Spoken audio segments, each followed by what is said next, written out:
Hey, what's going on, guys? Today I'm here to show you how to uninstall applications on your iPhone.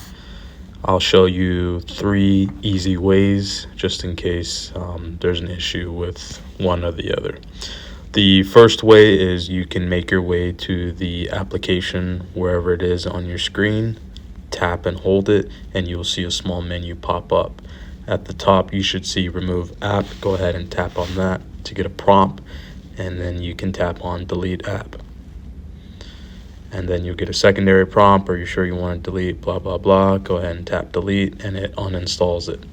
The second way is to tap and hold on a space that is open and free from applications. So to the right of where it says mobile access, I'm going to tap and hold, and you should see all the applications on the screen start to wiggle, and they have a negative subtraction sign next to the application.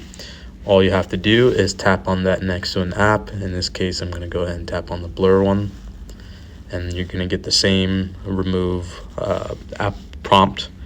Tap on delete app. Are you sure? Yes, delete, and the application is removed.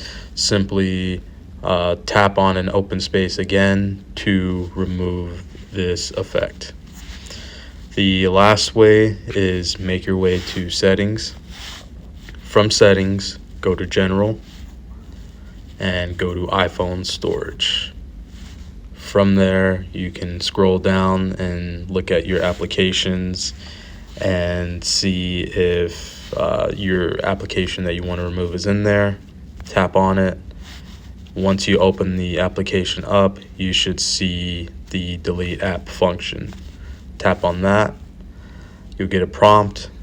Go ahead and tap on delete app, and you'll start to see the app remove itself. Once it's done so successfully, you're going to be redirected back to this screen.